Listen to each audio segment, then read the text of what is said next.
नमस्ते to all of you. आज के सेशन में स्वागत है। जीएसटी काउंसिल मीटिंग के मिनट्स के को कर रहे थे। 35th जीएसटी काउंसिल मीटिंग, उसके हम लोग 17th पैरा में।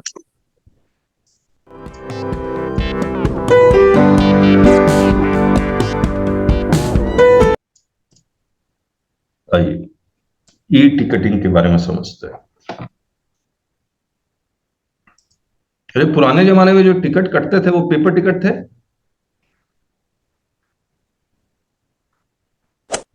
बताइए, आज सिनेमा हॉल में पेपर टिकट कटते हैं या नहीं कटते? हाँ सर, पेपर टिकट कटते हैं। सिंगल स्क्रीन में। इन पीवीआर, ये जो मल्टीप्लेक्स है, वहां पर हमेशा ई टिकट्स कटते हैं जो कंप्यूटर द्वारा जनरेटेड होते हैं। करेक्ट है? हाँ, जो सिनेमा हॉल में ई टिकट्स कटते हैं, इसका इसमें ई इनवॉइस कंपलसरी है? नहीं सर, इनको रिलैक्सेशन कंपलसरी नहीं। ई इनवॉइस कंपलसरी नहीं है तो electronic tickets, but this electronic tickets are not required to be registered in E invoice portal. Correct है? तो this E ticketing system is applicable only to multiplex and not to single screen। तो इसमें जो discussion चल रहा है कि ये जो एक सेक्शन 54 सबसेक्शन 8 है शायद, उसमें उन्होंने सिर्फ मल्टीप्लेक्स के लिए ई टिकट कंपलसरी किया और बाकी सिंगल स्क्रीन के लिए उन्होंने लिख दिया कि अगर वो चाहे तो ई टिकट में शिफ्ट हो सकता है, वरना पेपर टिकट वो इश्यू करते रहेंगे। पढ़ते हैं एक बार। द प्रिंसिपल कमिश्नर, अरे ये क्या हो रहा है?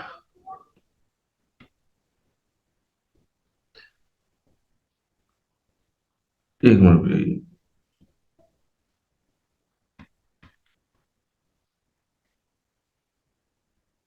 ये हट क्यों नहीं रहा है? The principal commissioner CBIC stated that during discussion in the officers meeting there was agreement among states on this agenda item and it was agreed that presently compulsory e-ticketing shall apply only for multiplexes. The Honorable Minister from Kerala stated that compulsory e-ticketing should not be confined to multiplexes and that this provision should also apply to single screen cinema halls. He informed that the state of Tamil Nadu had introduced entertainment tax over and above GST and even this should be brought under the purview of e-ticketing। लेकिन मैं आपको बता दूं, entertainment tax Tamil Nadu लेकर आया, लेकिन तमिलनाडु में आज भी एंटरटेनमेंट टैक्स एप्लीकेबल हो नहीं पाया क्योंकि प्रोटेस्ट हो गए थे। The Honorable Minister from Tamil Nadu stated that they would agree to have this provision only for multiplexes. The Honorable Minister from Maharashtra suggested that compulsory e-ticketing should apply only to multiplexes and its extension to single screen theaters could be examined after 1 year. और Gujarat stated also this. और उनका आप पढ़ेंगे आगे तो ये कह रहे हैं कि जो सिंगल स्क्रीन है वो रूरल एरिया में है, वो कंप्यूटराइज नहीं है, इंटरनेट नहीं है, तो ये सब के कारण उनको ई टिकटिंग कंपलसरी नहीं किया गया। ये है 54 सबसेक्शन 1 है जहां पर ये बात लिखी हुई है।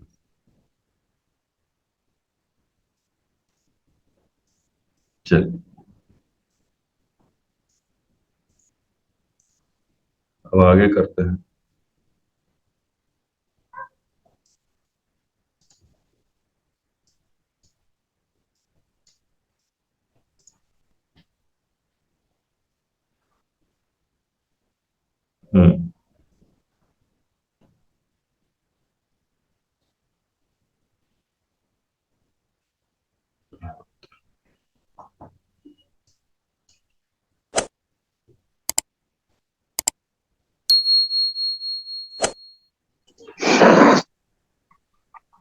तो मुझे एक बात बताइए, लॉटरी पे जो रेट ऑफ टैक्स थे वो कैसे थे, मैं बताता हूं। स्टेट गवर्नमेंट, मान लीजिए सिक्किम गवर्नमेंट लॉटरी खिलाती है, यानी सिक्किम गवर्नमेंट का लॉटरी है। ये जो सिक्किम गवर्नमेंट का लॉटरी है उसमें बड़ा बड़ा सिक्किम लिखा होता है। इसके ऊपर रेट ऑफ टैक्स क्या था पहले, और ये सिक्किम के अंदर ही बिक सकता है। क्या रेट ऑफ टैक्स था? 12%। अगर ये सिक्किम की लॉटरी वेस्ट बंगाल में बिकती है थ्रू डिस्ट्रीब्यूटर चैनल तो रेट ऑफ टैक्स 28% था। ये 12 नहीं 18।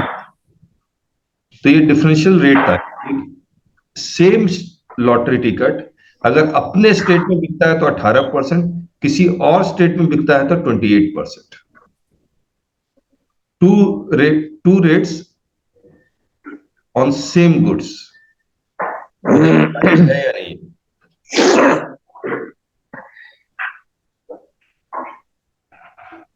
बताइए, यस नो बोलना है बस, या तो होगा यस या तो होगा no.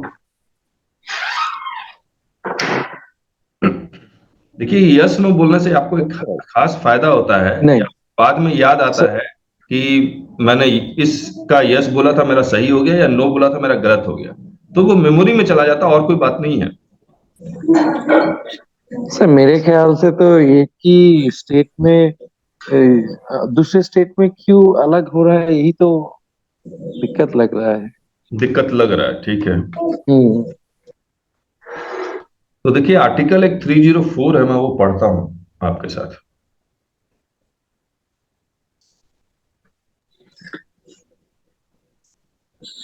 Notwithstanding anything, article the legislature of a state may, the state government, impose on goods imported from other states or the union territories any tax to which similar goods manufactured produced in that state are subject to,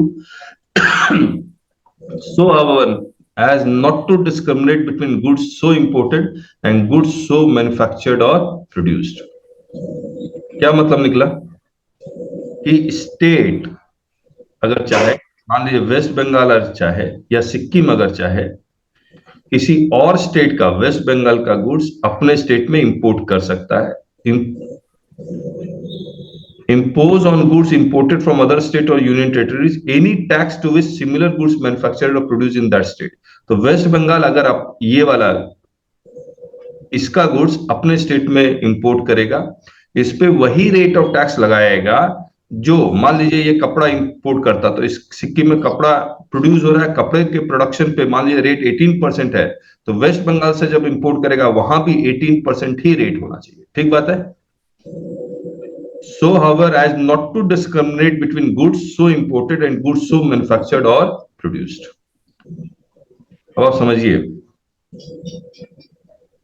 Sikkim lottery खिलाती है और waste Bengal भी lottery खिलाती है। तो सिक्किम का lottery अगर waste Bengal में बिके तो 28%, अपने यहां बिके तो 12%।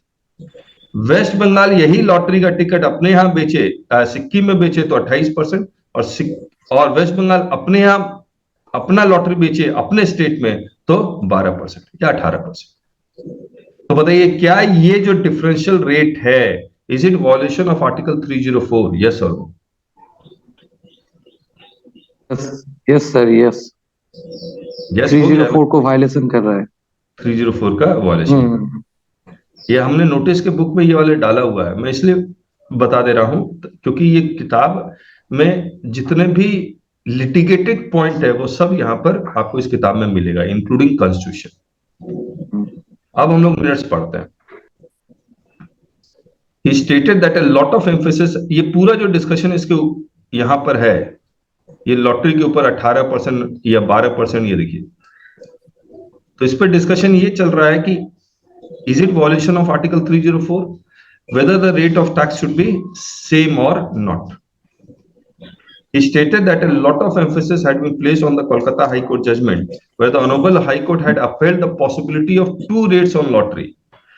However, whether the petitioner raised before the Honorable Kolkata High Court was relating to article 304 of the Constitution, which provides that the states could not discriminate between locally produced goods and goods imported from other states। The provisions of article 304 was binding on all the policy makers।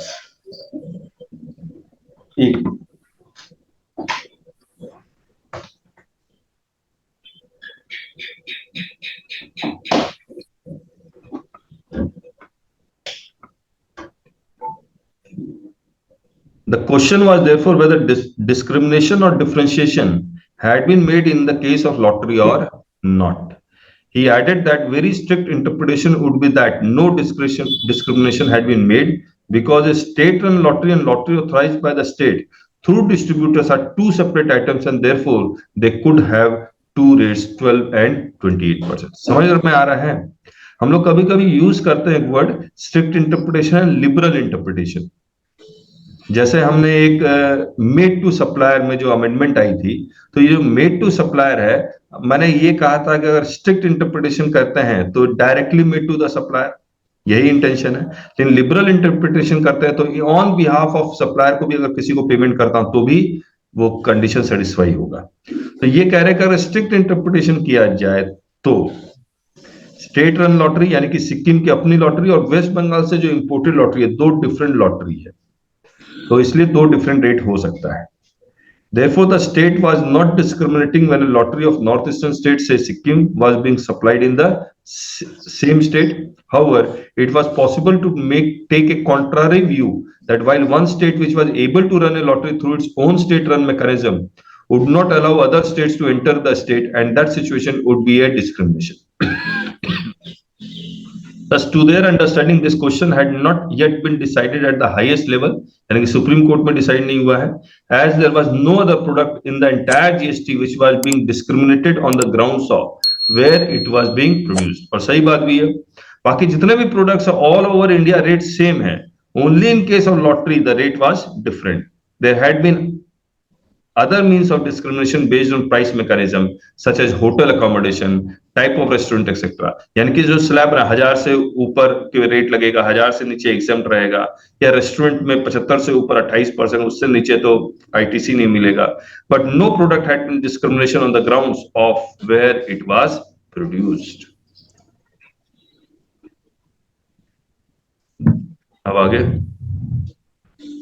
The Punjab further stated that the second question was to what should be the rate and whether abatement should be given or not. In this regard, he drew the attention of the council to the fact that globally, अरे ये बड़ा interesting है, lottery में मुझे बताइए होता क्या है। मान लीजिए 100 रुपए का लॉटरी टिकट 1000 लोगों से कलेक्शन हुआ, तो कितना कलेक्शन हो गया? ये 1 लाख कलेक्शन हो गया। फिर एक चिट निकाला गया, उसमें एक नंबर आया और बोला कि ये 80,000 रुपया का फर्स्ट प्राइज होगा।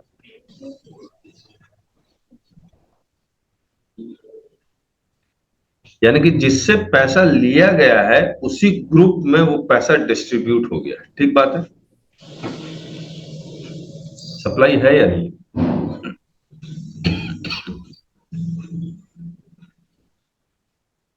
हेलो, नहीं मेरे ख्याल से सप्लाई क्यों नहीं है शैलेश जी? कि वो तो आपस में कंट्रीब्यूट किया गया ना, आपस में दिया गया और आपस में दे दिया गया, तो सप्लाई तो किसी दूसरे व्यक्ति का होना जरूरी है। सेक्शन बताइए, ठीक बोल रहे हैं आप, सेक्शन बताइए। नो सप्लाई में आएगा शायद। नहीं, नो सप्लाई नहीं। पहले शैलेश जी आप सेक्शन बताइए। सेक्शन एकदम से दिमाग में नहीं क्लिक कर रहा, एक्चुअली अभी शुरू किया ना मैंने, तभी भूल नहीं। अच्छा, कोई बात नहीं, मैं सेक्शन बताता हूँ। प्री एक्शनेबल क्लेम हो गया ना? हाँ चलिए ठीक है, मान लिया कमलेश जी एक्शनेबल क्लेम। ये जो शैलेश जी बात कर रहे हैं, इन्होंने section 7 subsection 1 clause AA introduce किया। आपने लोग को इनकम टैक्स में याद होगा म्यूचुअल एसोसिएशन। हाँ वही मुझे एकदम से क्लिक किया, इसलिए मैंने आपको यहाँ जवाब दिया है। हाँ, तो ये म्यूचुअल एसोसिएशन का कॉन्सेप्ट जीएसटी में तो खत्म कर दिया गया। हाँ 7(1) AA लेके आए जी, कि अगर सोसाइटी अपने ही मेंबर्स को कोई सर्विसेज प्रोवाइड कर दी है तब भी उसके ऊपर जीएसटी लगेगा। और ये एक्शनेबल क्लेम है या नहीं है, यस और नो? अगर एक्शनेबल क्लेम है तो नो सप्लाई है। हेलो, मेरे एक्शनेबल क्लेम है ना सर? ओके, कमलेश जी तो बोल रहे एक्शनेबल क्लेम है, बाकी लोगों से मैं ओपिनियन जानना चाह रहा हूँ, एक्शनेबल क्लेम है या नहीं है? इसको लॉटरी से जोड़ रहे तो एक्शनेबल क्लेम नहीं है।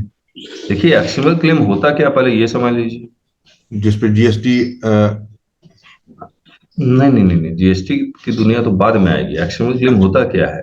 एक्शन जिसके ऊपर, मान लीजिए आपके पास एक ऐसा कागज है जिस उस कागज के बेसिस पे आप दूसरे पार्टी के ऊपर एक्शन ले सकते हैं। You can file A suit in the court of law कि मुझे इसने प्रॉमिस किया था वो 1 लाख रुपया मुझे देगा, ये रहा कागज, और इसके बेसिस पे मेरा 1 लाख रुपया रिकवरी करवाइए। तो loan is an actionable claim. Promissory notes, bills of exchange, रुकवा कहलाता है हमारे letter यहाँ of पे। credit, they are all actionable claim।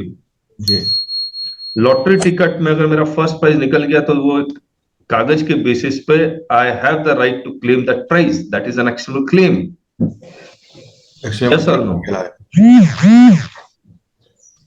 अब अगर ये एक्शनेबल क्लेम है तो नो सप्लाई है, यस। लेकिन अगर आप नो सप्लाई देखेंगे तो उसमें लिखा हुआ actionable claim other than lottery, betting, और एक वर्ड लिखा हुआ है, और एक वर्ड लिखा हुआ है, किताब निकालिए उसमें मिलेगा आपको। किताब तो अधिकारी महोदय ले गए ना, हाँ पास अरे यार, actionable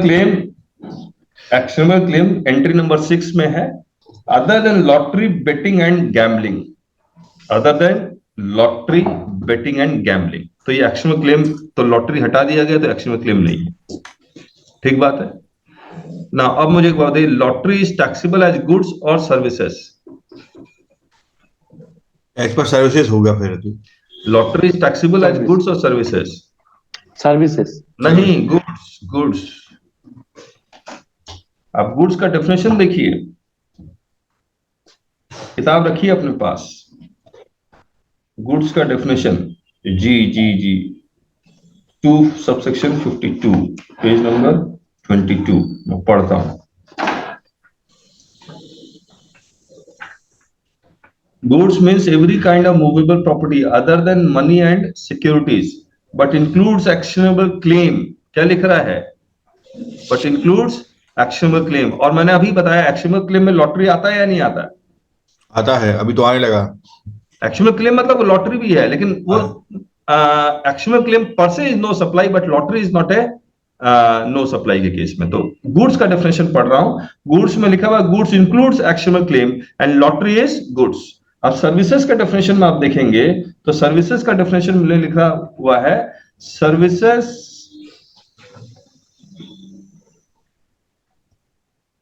means anything other than money and securities but includes activity relating to. अच्छा, इसमें एक्सक्लूड नहीं किया हुआ एक्शनेबल क्लेम, लेकिन गुड्स के डेफिनेशन में अगर वो actionable claim is included in the definition of goods तो automatically excluded in the definition of services. तो बताइए अब लॉटरी क्या है? लॉटरी हो गया, एक्शनेबल क्लेम हो गया, गुड्स हो गया, दो तो चीजें। इसका एचएसएन आपको मिलेगा, ठीक है, एसएससी कोड नहीं मिलेगा, आप ढूंढेंगे तो आपको मिल जाएगा।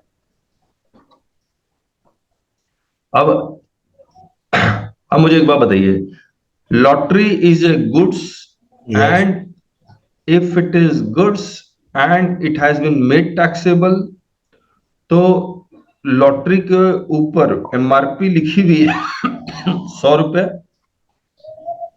तो जीएसटी किस प्राइस पे लगना चाहिए? 100 रुपए पर।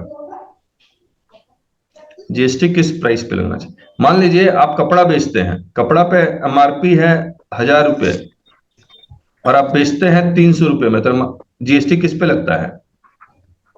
एमआरपी पे लगता है या सेल प्राइस पे लगता है? जितने के अपन खरीदते हैं बेचते हैं उस पर जीएसटी लगेगा सीधा जिस पे जितने रुपए पे बेचते हैं सेल प्राइस पे, सेल प्राइस पे लगता है। अब लॉटरी पे आइए, लॉटरी की एमआरपी कितनी है?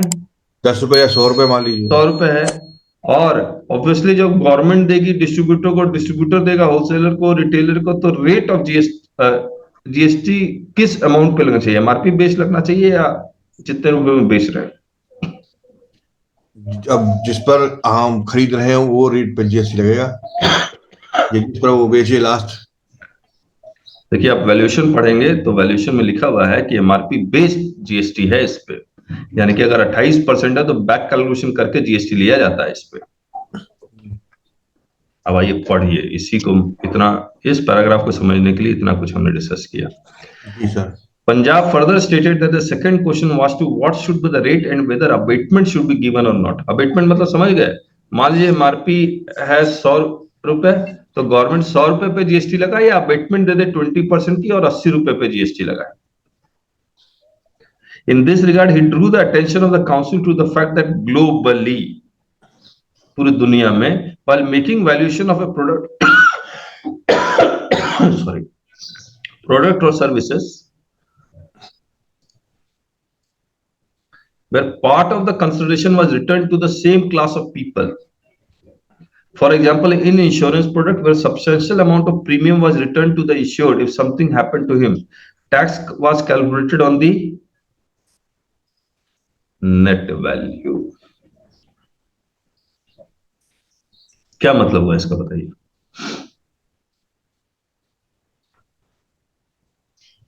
देखिए, 1 लाख रुपया हमने कलेक्ट किया, 80,000 रुपया डिस्ट्रीब्यूट कर दिया, तो किसके ऊपर जीएसटी लगना चाहिए? 1 लाख रुपए पे या 20,000 रुपए पे? अभी आप रिवर्स का बात कर रहे थे। ये इस 20,000 इस लाइन का मतलब बताइए globally 20,000 rupees, sir. Making the Net value value. Not was returned to the issuer, तो नेट वैल्यू यानी कि जितना बचा है 20,000 रुपए पे जीएसटी लगना चाहिए। Sir, upfront तो कहा कैसे पता चलेगा? Actual valuation करना पड़ेगा ऐसा? नहीं मतलब ये तो ग्लोबली कर रहे हैं, इंडिया में ऑब्वियसली ऐसा एप्लीकेबल नहीं है। इंडिया में तो वो 1 लाख रुपए पे लगा रहे हैं जीएसटी। हाँ मतलब वो भी सब्सिडाइज रेट पे ना? सब्सिडाइज क्या 28% पे? हाँ, आप देखिए इंश्योरेंस पूरे प्रीमियम। नहीं इंश्योरेंस की बात नहीं कर रहा। हाँ हाँ लॉटरी में भी तो यही है कि हाँ इकट्ठा किया उसी को वापस कर दिया। हाँ हाँ हाँ। हाँ इंश्योरेंस पे आप कह सकते हैं कि हाँ कम रेट पे लग रहा है, अबेटमेंट है इंश्योरेंस में। कितना अबेटमेंट है जरा देखें इंश्योरेंस पे कितना जीएसटी लग रहा है।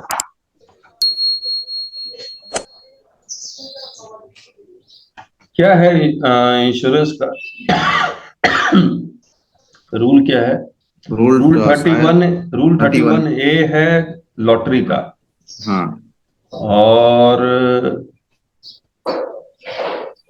32 होगा बाकी लोगों का, है ना?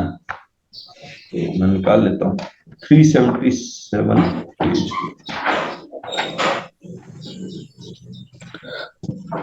सर जी, इंश्योरेंस लॉटरी में इनवॉइस रेस होता है क्या? नहीं होता है? नहीं लॉटरी टिकट ही इनवॉइस है। लॉटरी टिकट भी इनवॉइस? हाँ और उसपे क्या होता है, रिवर्स चार्ज है।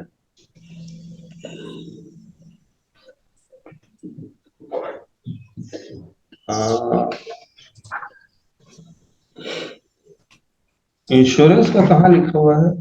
ये life insurance business, gross premium charged from the policy holder reduced by the amount allocated for investment or saving on behalf of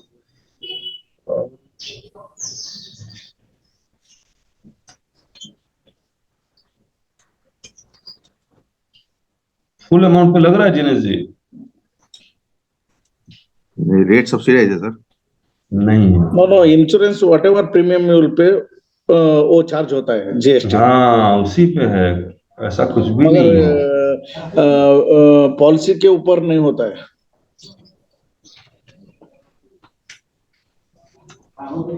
ये तो सीधे फुल रेट पे लगा रहे हैं बाप। जितना प्रीमियम आप पे कर रहे हैं जिनेश जी उसी पे लग रहा है ये।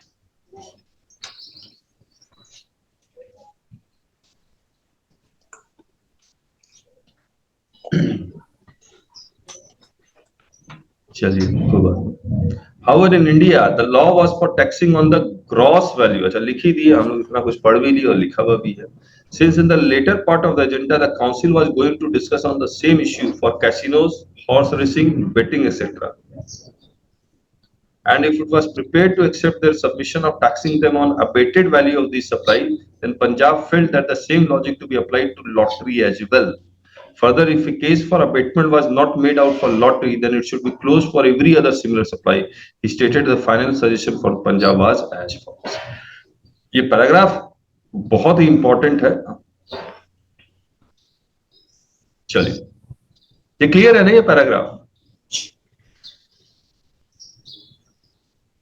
अब देखिए वो 2 रेट हो सकता है नहीं हो सकता।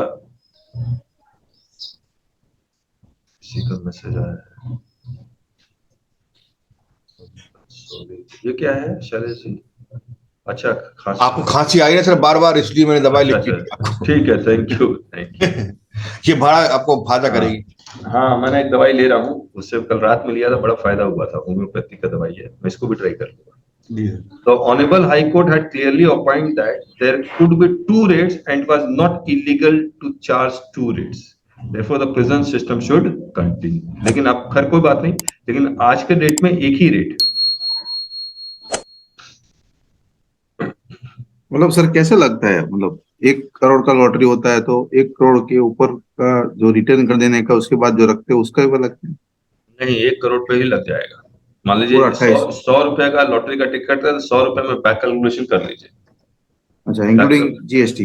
इंक्लूडिंग मतलब 100 रुपीज इंक्लूडिंग जीएसटी, तो 100 डिवाइड बाय 128 इंटू 28। ओके। तो अबेटमेंट कुछ है ही नहीं, और नेट वैल्यू पे लगना चाहिए।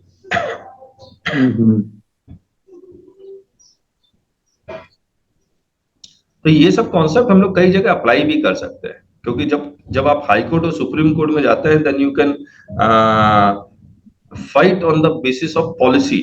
ग्लोबली क्या चल रहा है, इंडिया में क्या चल रहा है, तो रेट ज्यादा लग रहा है, ये सब बेसिस पे।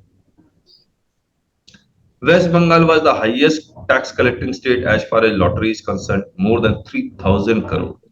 There was no illegality in having two rates on lottery, one on lottery directly run by the state government and the other authorized by the state government, as the matter had already been upheld by the Honorable High Court. Although the matter was now before the Honorable Supreme Court, the state would like to present system to continue unless it was held ultra vires of Article 305 of the Constitution. 305 अब क्या है? अच्छा, statement please. In case the council choose to decide a single rate, the applicable rate proposed them was 28%, not 18%, as lottery was SC. हो गया, काम ही खत्म हो गया। और इन्होंने कर ही दिया 28%, और सुप्रीम कोर्ट ने भी कह दिया दो रेट हो सकता है।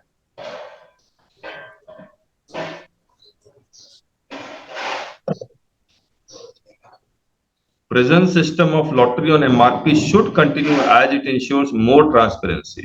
Lottery should be treated as goods only.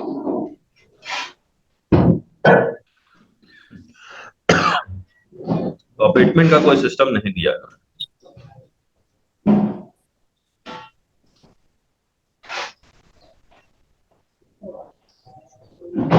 तो जिसके बाद आने वाला है पैसा वो तो बहुत कट के आएगा वो लोग को। देखिए मैं बताता हूँ क्या हो रहा है। बेसिक प्राइस पे लगेगा खाली। नहीं, देखिए सेल करते टाइम। हाँ, मतलब इनडायरेक्टली आप दिनेश जी आप कह सकते हैं। देखिए मैं आपको बताता हूँ, मान लीजिए 100 रुपए का लॉटरी का टिकट, 1 करोड़ का प्राइस है। एक मिनट मैं सिंप्लीफाई करता हूँ। 100 रुपए का लॉटरी टिकट और नो जीएसटी नहीं है, और फर्स्ट प्राइस कितना 100 ही रुपया है।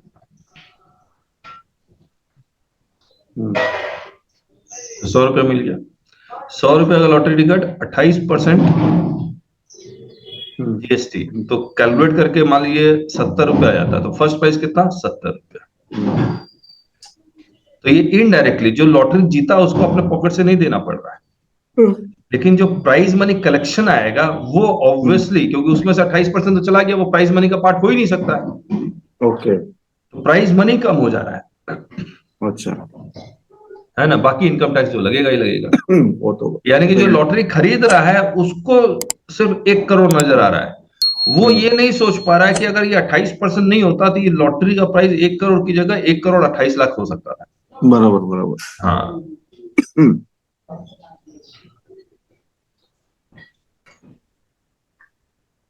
ये हमारी बुक है जीएसटी मिनट्स की। इस किताब में हम लोग ये कहते हैं कि ये किताब आप अपने नाम से मंगवा सकते हैं। रुकिए मैं आपको पूरा सिस्टम दे देता हूँ।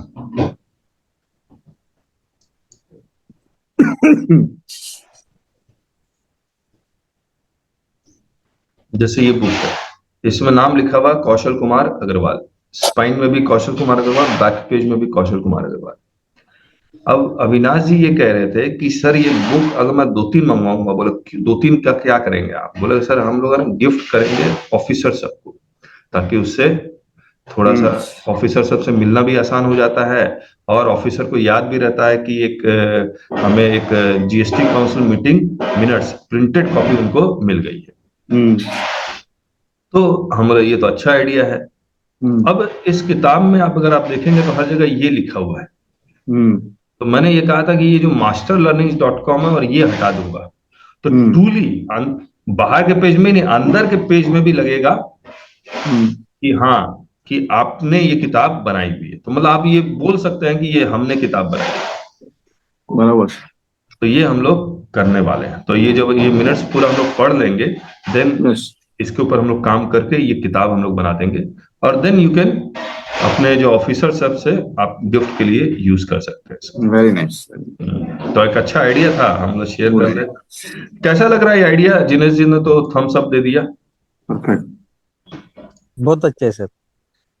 चलिए ठीक है, अच्छा है सर। सर ठीक है, वो उन्होंने सौरभ जी ने फिर फोन किया था क्या सर? नहीं किया। अच्छा।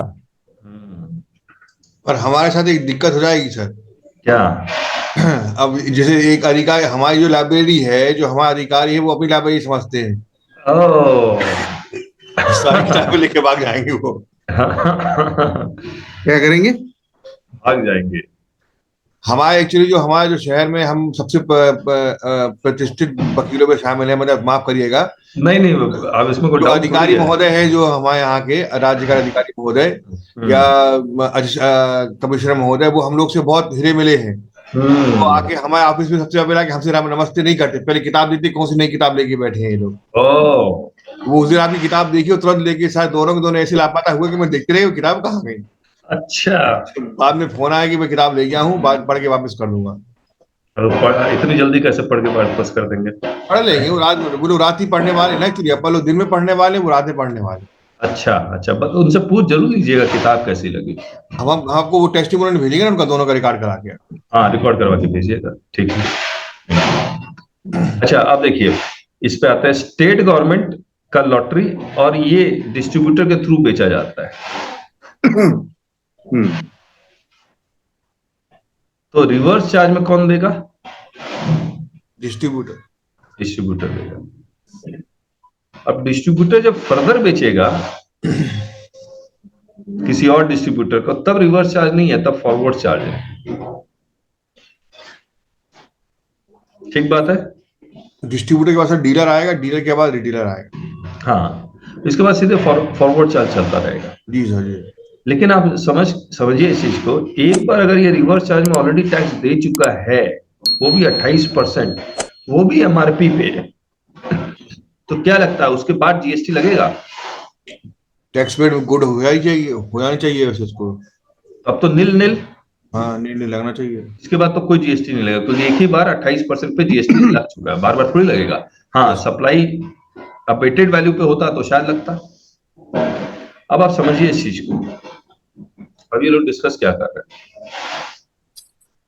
Further, Kerala insisted upon the distributor operating any state authorised lottery in another state on having a direct contract or registration with organizing state from whom the distributor should get the tickets directly and pay tax on reverse charge mechanism। अब देखिए हुआ क्या problem. ये सिक्किम, इसने एक distributor बनाया।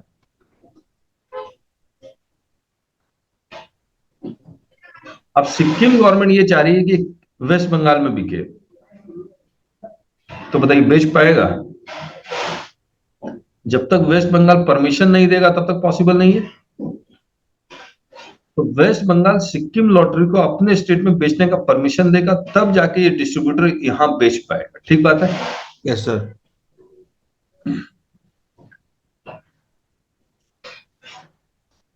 कैसे बेचेगा? डायरेक्ट डिस्ट्रीब्यूटर बना के ही बेचेगा। जी।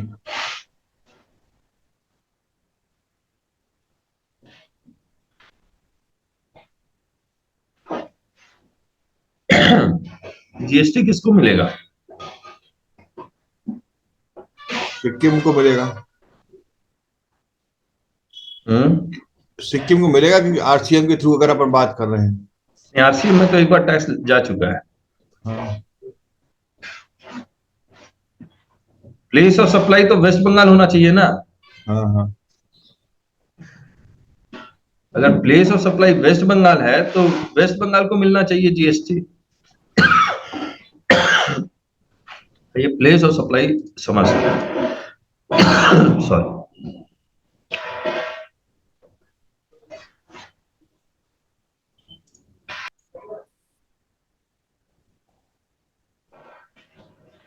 जीएसटी काउंसिल मीटिंग में ये डिस्कशन हुआ था।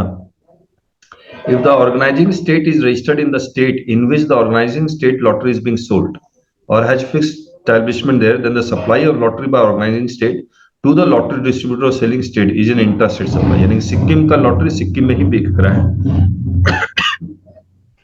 तो intrastate. If the organizing state is not registered in the state in which मतलब दूसरे जगह बिक रहा है, in which the organizing state lottery is being sold or does not have a fixed establishment there, then since the distributor or selling agent will necessarily be registered in the consuming state, the transaction at first point distribution chain between the organizing state government and the lottery distributor shall be an interstate supply on which IGST will be paid under reversal। अब मैं आपको बताता हूँ हमने क्या बताना चाह रहा हूँ मैं।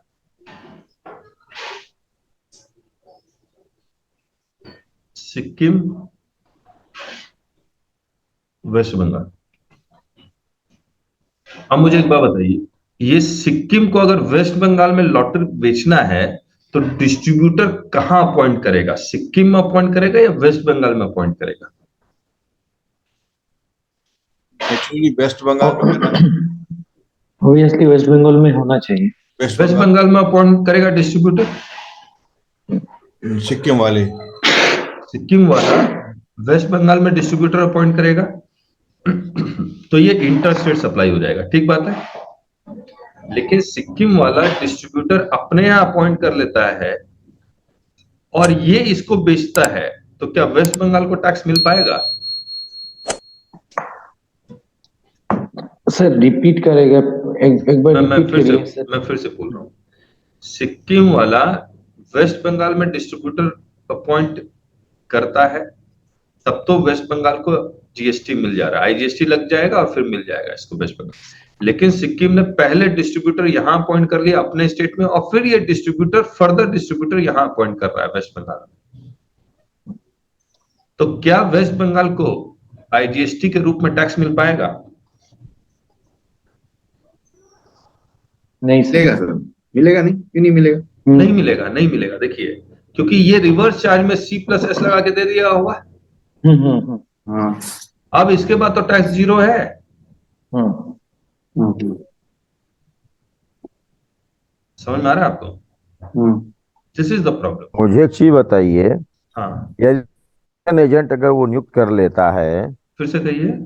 कमीशन एजेंट, हाँ हाँ, तो कमीशन मान लीजिए 100 रुपए की लॉटरी एमआरपी पे उसने उसको दिया और कहा कि ठीक है अगर 100 लॉटरी बेचते हो तो तुमको 5 रुपए में कमीशन दूंगा, तो जो कमीशन देगा उस पे जमा होगा। ठीक है, वो तो दो ट्रांजैक्शन हो गए ना एक। हाँ, तो कमीशन पे उसको जमा करना पड़ेगा। लेकिन लॉटरी पे तो जीएसटी नहीं मिला ना। मोस्टली 100 रुपए लगता है कि लॉटरी वाला जो सिस्टम है सर, इसमें कमीशन ही है। नहीं नहीं है, हैं? ना ना ना ना, आप देखिए किताब, 100 रुपए पे जीएसटी चाहिए गवर्नमेंट को। लेकिन क्या होता है, हमने जब इनकम टैक्स फाइल किए थे तब दिखे थे एक मेरा क्लाइंट का, उसका लॉटरी कमीशन करके कटा हुआ था।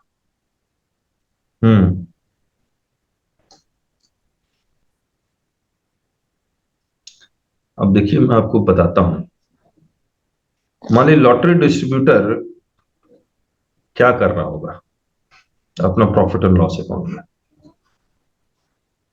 सेल ऑफ लॉटरी टिकट्स, पहले परचेज ऑफ लॉटरी टिकट एकदम सही, 80 रुपए, ठीक है। सेल ऑफ लॉटरी टिकट 100 रुपया नहीं लिखेगा,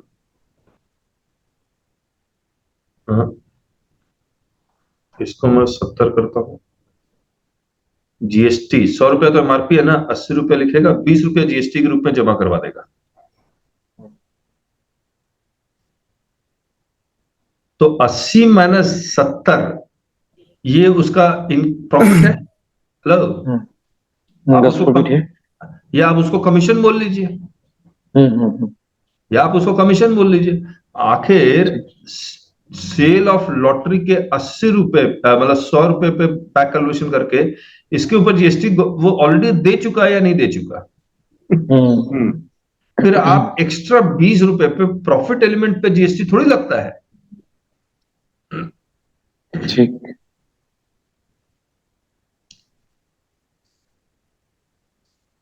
चलिए राजेश जी। जी सर। सही जी बोल रहा सर। हूँ?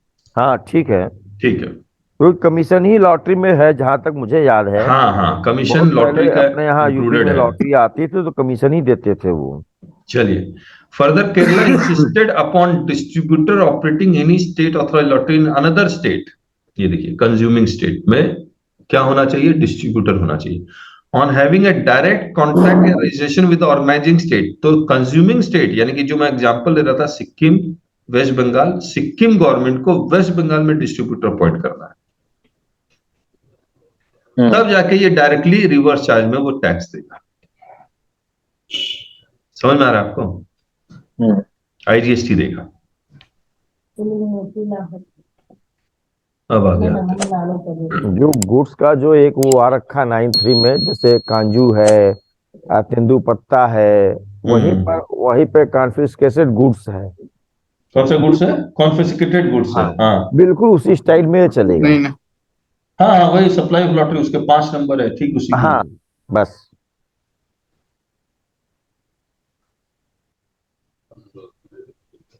हाँ चलिए, लॉटरी का डिस्कशन तो हो गया। अब ये मतलब बदल दो। इतना जबरदस्त मैंने पढ़ा, मुझे पहले तो पढ़ा हुआ था, जब इसको पढ़ा तब समझ में आया कि हो क्या रहा है। अच्छा मुझे एक बात बताइए, मान लीजिए आपकी गाड़ी की लाइट खराब हो गई है और आप गाड़ी एक मैकेनिक से ठीक करवाने जाते हैं, तो गाड़ी का मैकेनिक बोलता है सर लाइट का 100 रुपया और लेबर का भी 100 रुपया, कितना हो गया? 200। 200। लाइट पे जो जीएसटी लग रहा है वो लग रहा है मान लीजिए 5%, लेबर पे लग रहा है 18%। बताइए क्या करेगा? Composite supply. कंपोजिट सप्लाई किस चीज का? सप्लाई ऑफ दोनों गुड्स का या सप्लाई ऑफ सर्विसेज का? सप्लाई ऑफ सर्विसेज का, क्यों? क्योंकि हायर रेट तो उसका होगा ना, लेबर का।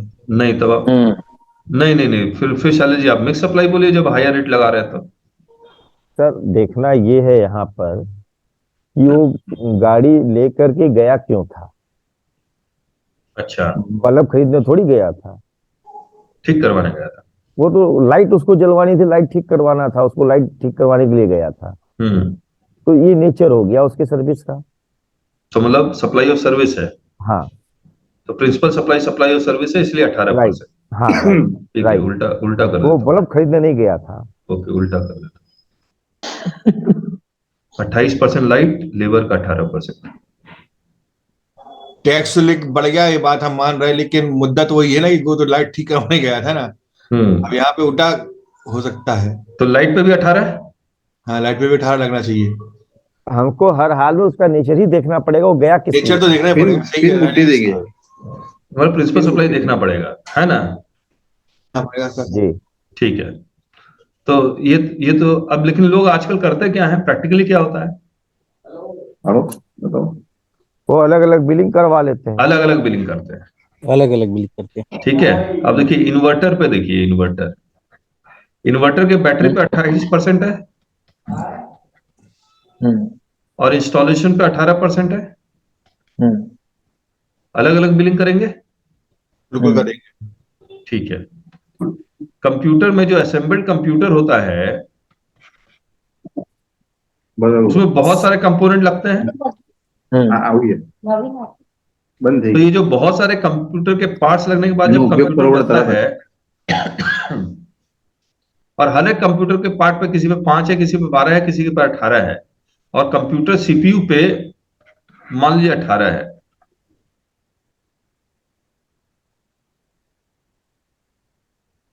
तब क्या और नहीं करेंगे? होते हैं। आपको समझ में आ रहा है? अब उसी तरह से सोलार पावर जनरेटिंग सिस्टम, ये सोलार पावर जनरेटिंग सिस्टम में एक सोलार पैनल होता है, फिर इसमें बहुत सारे कंपोनेंट्स लगते हैं, फिर इंस्टॉलेशन है। इंस्टॉलेशन पे 18% और इस सब गुड्स पे कुछ ना कुछ रेट्स है। और जब आप सोलार पैनल लगवाने जाते हैं तो इंस्टॉलेशन के साथ लेके लगवाते हैं ना। जैसे आप लिफ्ट लिफ्ट खरीदते तो लिफ्ट थोड़ी खरीदते, आप लिफ्ट इंस्टॉल करवा के लेंगे ना। बताइए इसका क्या करें?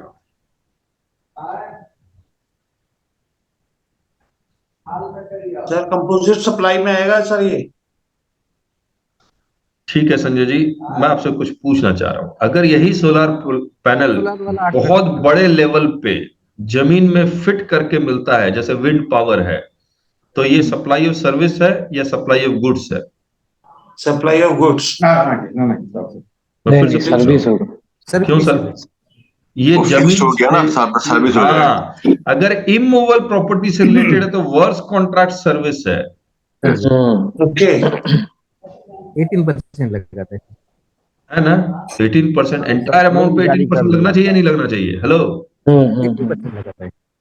लेकिन अगर आप घर ये सब पे लगवा रहे हैं तो ये गुड्स का कंपोनेंट है, ये उसका है जो मूवेबल है, तो ये सप्लाई ऑफ गुड्स मानेंगे या सप्लाई ऑफ सर्विस मानेंगे? तो आप सोच के देखिए, government was not able to decide किसको सप्लाई ऑफ गुड्स माने या सप्लाई ऑफ सर्विसेज माने। आप समझिए जीएसटी को कितना कॉम्प्लिकेटेड करेंगे आगे चल के। इन्होंने क्या किया, बोला 70-30 का रेशियो कर देते हैं। 70% को गुड्स मान लेते हैं, 30% को क्या मान लेंगे? सर्विस।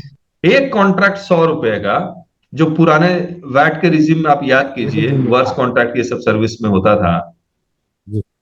वो system solar power generating system में दे हैव इंट्रोड्यूस्ड इट कि 70% को हम सप्लाई ऑफ गुड्स मानेंगे, जिस पे रेट कुछ जो भी लगता है वो लगाएगा, और 30% हम मानेंगे सप्लाई ऑफ सर्विस, जिस पर 18% लेबर सर्विस मानेंगे, मतलब रेट लगेगा 18%। डिस्कस करते हैं मतलब। बट सर उसको रेट ही चेंज नहीं कर दे। और फिर नहीं, सुनिए, फिर इसके बाद ये कोर्ट चले गए, सोलार पावर बोले वैसा 70-30 तो हमें मंजूर नहीं है, ऐसा है ये 80-20 होना चाहिए या 85-15 होना चाहिए। कमलेश जी क्या कह रहे थे? इससे बढ़िया रेट ही चेंज नहीं कर दे, एक नया रेट नहीं निकाल दे। हाँ, कर सकते थे, लेकिन कॉम्प्लिकेशन करने में मजा आ रहा था इनको। लास्ट में तो इन्होंने सर्कुलर ही निकाल दिया कि हम इसके सर्विस ही मानेंगे, मतलब अलग अलग बेचते ही नहीं है। किसने? गवर्नमेंट ने हाँ, सर्कुलर निकाल सोलर दिया पैनल इसमें? को हाँ, सोलर पैनल को उन्होंने मान लिया कि गुड्स की सप्लाई ही नहीं है, सब इकट्ठे बेचेंगे, हम यही मान रहे हैं। आप लगाएंगे भी और बेचेंगे भी।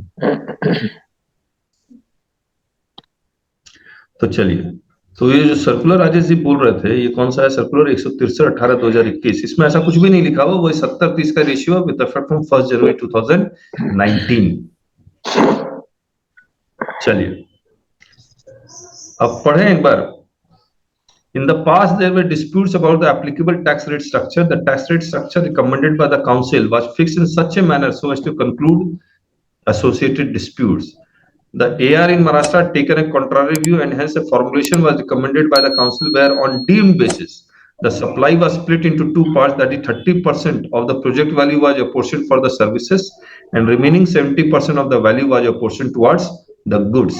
Our writ petition have been filed before Honorable High Court stating that apportionment of value in 70-30 ratio was adverse to the sector and should be either 90-10 or 85-15.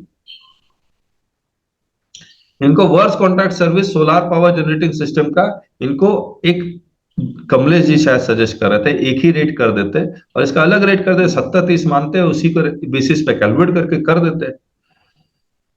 लेकिन आप सोचिए कितना ज्यादा कॉम्प्लिकेटेड है ये काम करना।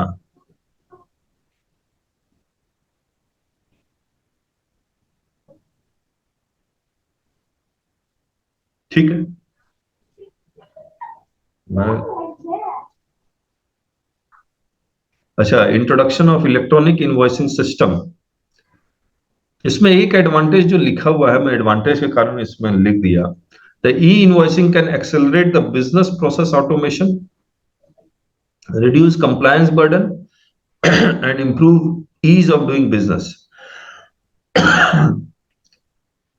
Moreover, the immediate capture of the details of the transaction helps in easing compliance by facilitating auto drafting of returns. Further, under the current system, there was a gap between time of generation of invoices and the time of filing of returns, which left scope for misdeclaration or errors in submitting returns. For taxpayers, backward integration and automation of tax relevant processes replaces manual and periodic reporting of forms, separate GST declaration वगैरह वगैरह लिखा हुआ है, matching हो जाएगा, audit हो जाएगा, इसको छोड़ता है। और फेक इनवॉइस का तो है ही, तो फेक इनवॉइस भी कम होगा।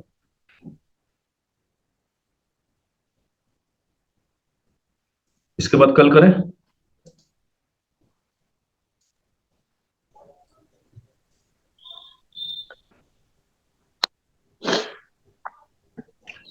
चलिए, किसी को कोई क्वेरी है तो पूछिए, फिर हम लोग कल मिलते हैं।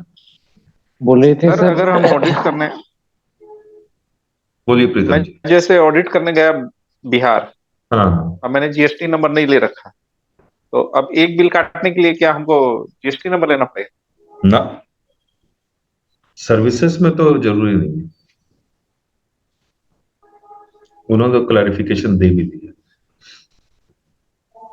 Until unless you have fixed place of establishment. प्रीतम जी। हाँ, बोल रहे थे कि जो डिक्लेरेशन कैसे, वो फॉर्मेट। हाँ, अरे आप लोग प्रीतम जी को हेल्प कर सकते हैं कि जो सर्कुलर आया था कि जहां पर सप्लायर खुद ब खुद एक सर्टिफिकेट बना के दे दे रिसिपिएंट को कि मैंने ये टैक्स B2B की में दिखलाने की जगह B2C में दिखला दिया, कोई फॉर्मेट है आप लोग के पास? बख्शेटी जी के पास है। बख्शेटी जी भेज दीजिएगा प्रीतम जी को। प्रीतम जी अपना नंबर शेयर कर लीजिए चैट में। ठीक सर वो या वो बख्शेटी जी आप नंबर शेयर कर लीजिए, प्रीतम जी कॉल कर लेंगे।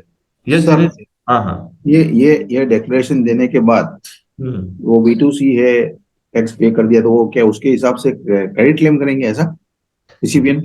प्रीतम जी का केस ही अलग है। मैं आपको, प्रीतम जी का केस बड़ा इंटरेस्टिंग हो गया है। अब प्रीतम जी ने फिर ऑफिस में भी बात किया तो मैंने उनको कहा था कि वो बात कीजिए, देखिए क्या बोलता है ऑफिसर, देखिए क्या केस है।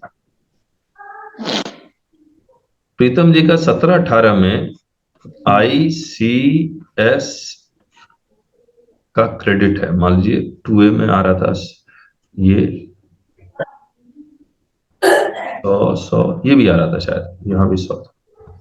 3B में उन्होंने 380 ऐसे क्लेम किया। नहीं 180 ऐसे ज्यादा क्लेम कर लिया। फिर इन्होंने क्या किया, 18-19 में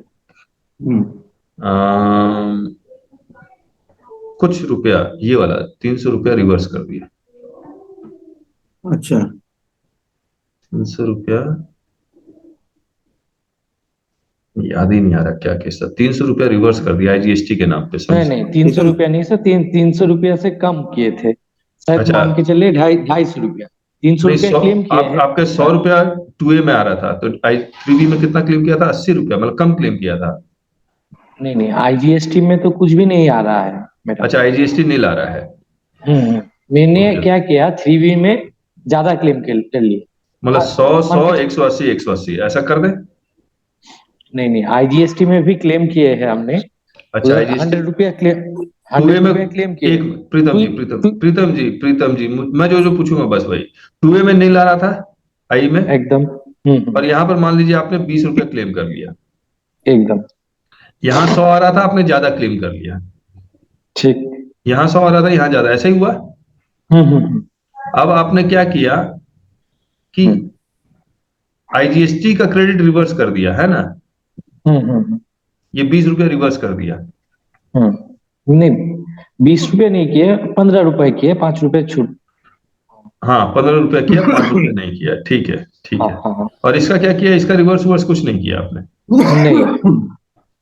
इसका रिवर्स नहीं किया। बाद में आपको ऑफिसर का नोटिस आया DRC 03 से, आपने कुछ और रिवर्स कर दिया C और S।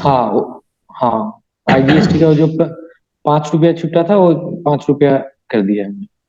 अच्छा, IGST का जो 5 रुपया छूटा था वो कर दिया। हम्म। अच्छा अच्छा, हाँ हाँ ठीक है, ये केस था।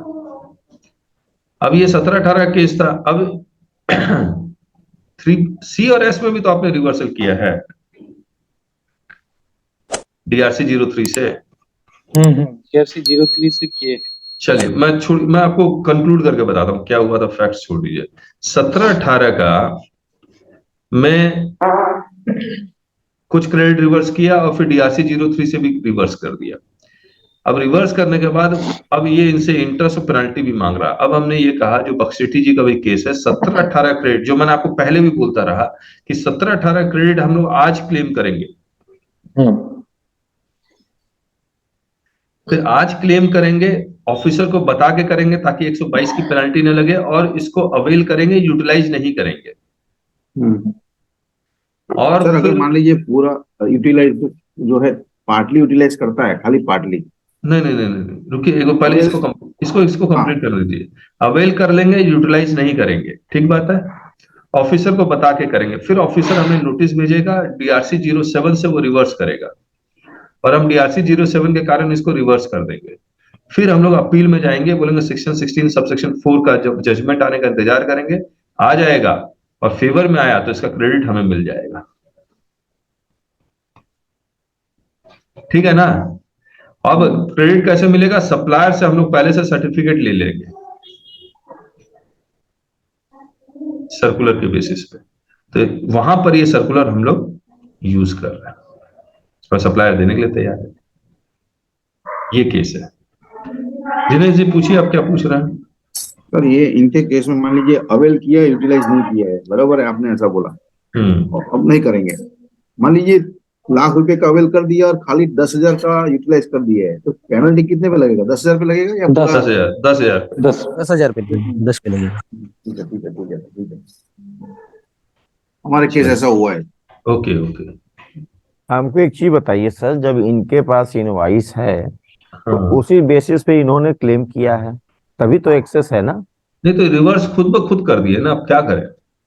हाँ प्रीतम जी खुद ब खुद रिवर्स कर दिए, नहीं रिवर्स किए होते तब तो कहानी अलग थी। और DRC 1 तो दिया नहीं है उनको। और नहीं, DRC 03 से अगर पेमेंट इन्होंने किया तो इसका रिफंड हम मांग लें। रिफंड कैसे मांग लेंगे आप? कैसे मांगेंगे? क्यों रिफंड कैसे मिल जाएगा? क्यों? मेरा पेमेंट है, मैंने कोई बर्डन थोड़ी पास ऑन किया, तो मेरा पेमेंट है, गलती से जमा कर दिया, मेरा रिफंड। तो रिफंड का कोई ग्राउंड बता दीजिए, कौन से मतलब क्या ग्राउंड में मानेंगे? ना जीरो रेटेड सप्लाई है, ना इन्वर्टेड ड्यूटी स्ट्रक्चर है, नहीं मैंने आपको एक्सेस गलती से जमा कर दिया तो मुझको रिफंड चाहिए उसका, अदर्स में जाके, ऐसा बोल रहे हैं? अदर्स में जाके, और इस पे कोई रोक भी नहीं है। लेकिन सर वो सप्लायर की बात कर रहे थे ना, V2C वाला। नहीं वो बात नहीं ITC का यहाँ जो इन्होंने DRC 03 से जो जमा किया, राजेश जी रिफंड का मतलब समझिए। ITC का रिफंड का मतलब ITC will be converted into cash, which is not possible. नहीं मैं वो बात ही नहीं कर रहा हूँ। इन्होंने DRC 03 से जो पेमेंट किया होगा तो ITC से किया कि कैश से किया? DRC जी बताइए। से जो पेमेंट ITC। हाँ तो मुश्किल है, तब मुश्किल है। क्लियर तो है, ITC का ही उन्होंने एक्सेस ITC क्लेम कर दिया था। कैश से अगर किए होते तो आपको रिफंड आ जाता। हाँ उन्हें एडजस्ट कर लिया एक्सेस ITC लेके, तो उनको राजेश सर, यदि इन्होंने ITC रिवर्स करी है तो उतने पोर्शन का कैश से जमा किया होगा ना टैक्स आउटपुट लायबिलिटी में? नहीं DRC 03 से कैश से भी हो सकता है, ITC अवेलेबल था, दोनों से हो सकता है। ITC अवेलेबल था संजय जी। सर दूसरा पॉइंट इनके केस के बात कर रहे हैं, उन्होंने बोला कि मैं इंटरस्टेट जाके सर्विस दे रहा हूँ, तो मुझे नंबर लेना है नहीं लेना है, वो आपने बोला कि एक नहीं लेना है, नहीं लेना है, और उनको एक सर्टिफिकेट देना है B2C का ऐसा बोल रहे हैं, तो क्या उनको सर्टिफिकेट जरूरी है B2C चार्ज करके दिया है ऐसा? नहीं, दो चीज मिक्स है। वो तो कमलेश जी का क्वेश्चन को प्रीतम जी के क्वेश्चन के साथ आप मिक्स कर गए। अच्छा अच्छा, ओके, ठीक है, कमलेश जी अलग पूछ रहे थे, ये पूछ। ठीक है सर, ठीक है। और कोई सवाल? चलिए, तो किताब और बाकी लोगों तक पहुंचाइए प्लीज। लोग कर रहे हैं मार्केटिंग में भी, कुछ कुछ दिमाग लगा रहे हैं। लेट अस सी क्या रिजल्ट आता है। अच्छा, एक बार मैं रिकॉर्डिंग बंद कर